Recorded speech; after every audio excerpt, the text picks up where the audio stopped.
اعوذ باللہ من الشیطان الرجیم بسم اللہ الرحمن الرحیم سیقول السفہاء من الناس ما ولاہم عن قبلتہم التی کانوا علیہا قل اللہ المشرق والمغرب یہدی من یشاء الی صراط مستقیم۔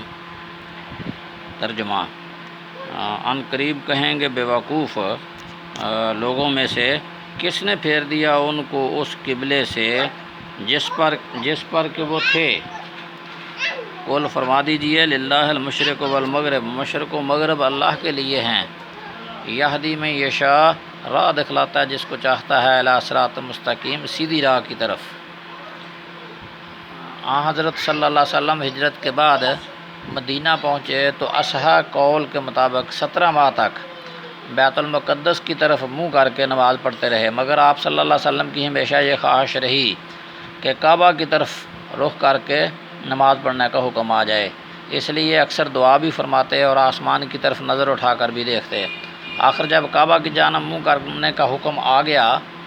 تو یہود، منافقین اور مشرکین عرب سبھی نے نسخ قبلہ کے حکم پر تبصرے شروع کر دیے۔ یہود نے اپنے خلاف حسد و بغض پر محمول کیا، منافقین نے شبہ ڈالنے شروع کر دیے کہ اگر یہ واقعی اللہ تعالیٰ کے نبی ہوتے تو بیت المقدس کو چھوڑ کر کعبہ کو اپنا قبلہ کیوں بناتے۔ یہود کے یہاں شرائع میں بھی نسخ محال ہے، لہٰذا اس پہلے نسخ کو انہوں نے حضرت صلی اللہ علیہ وسلم کی نبوت پر طعن کا سبب بنایا۔ قرآن نے ما ولاہم فرما کر جملہ اعتراض کی طرف اشارہ فرما دیا۔ تو عزیز طلبہ، یہ قرآن مجید میں سورۃ البقرہ کی آیت نمبر 142 تھی، 42، جس کا بھی آپ نے ترجمہ اور تفسیر سنی،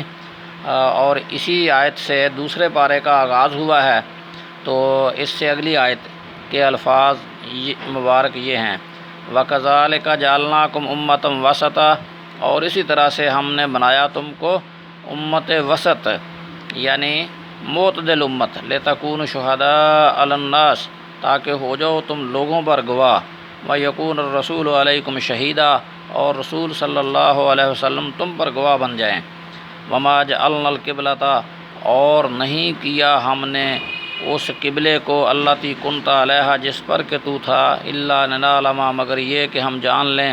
من یتبع الرسول، کون رسول صلی اللہ علیہ وسلم کی پیروی کرتا ہے، ممن ینقلب علی عقبیہ، اور کون وہ شخص ہے جو اپنی ایڑیوں کے بل پھر جاتا ہے۔ وَإِنْ كَانَتْ لَكَبِيرَةً، اور یہ البتہ بھاری تھا، الا علی الذین ھدی اللہ، مگر جن کو اللہ تعالیٰ نے ہدایت دی۔ وَمَا كَانَ اللَّهُ لِيُضِيعَ ایمانکم، اور نہیں ہے اللہ تعالیٰ کہ ضائع کر دے تمہارے ایمان کو۔ ان اللہ بالناس لرؤوف الرحیم، بے شک اللہ تعالیٰ البتہ شفقت کرنے والا، رحم فرمانے والا ہے۔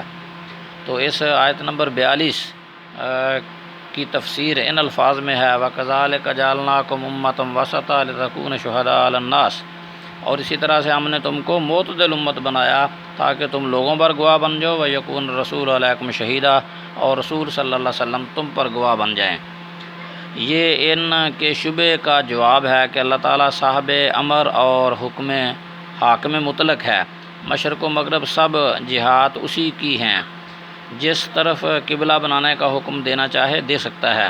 اصل بات اللہ تعالیٰ کے احکام کی فرما برداری ہے، اور کعبہ کی طرف متوجہ ہونے کا حکم بھی اللہ تعالیٰ کی طرف سے ہے، لہٰذا نہ تو شرائع میں نسخ ہی محال ہے، اور نہ یہ امر حضرت صلی اللہ علیہ وسلم کی نبوت اور صداقت پر طعن کا موجب ہو سکتا ہے۔ جہاں تک صراط مستقیم کا تعلق ہے تو اس اصل میں تو جملہ افکار اور اخلاق اور اعمال میں راہ اعتدال کا نام ہے۔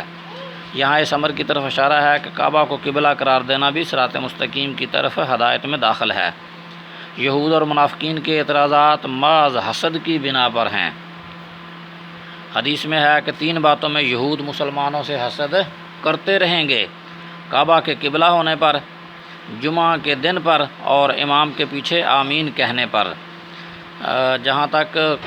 امت وسط ہونے کا تعلق ہے تو الوسط کے معنی ہے بہتر اور افضل کے، اور ابو سعید خدری رضی اللہ عنہ سے مرفوعاً ثابت ہے کہ یہاں وسط بمعنی عدل ہے، جس کے معنی ثقہ اور قابل اعتماد بھی ہو سکتے ہیں، اور یہ بھی کہ اعتقاد اور اخلاق اور اعمال میں معتدل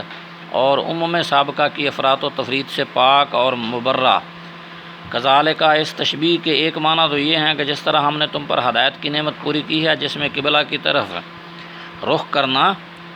کا حکم بھی داخل ہے، اسی طرح ہم نے تمہیں امت وسط بنا کر تم پر اپنی نعمت کا اتمام کر دیا، یعنی نعمت پوری کر دی۔ اور دوسرے معنی یہ ہیں کہ جس طرح ہم نے کعبہ کو قبلہ قرار دیا ہے،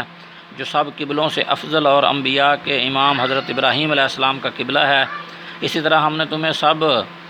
امتوں سے افضل امت قرار دیا ہے۔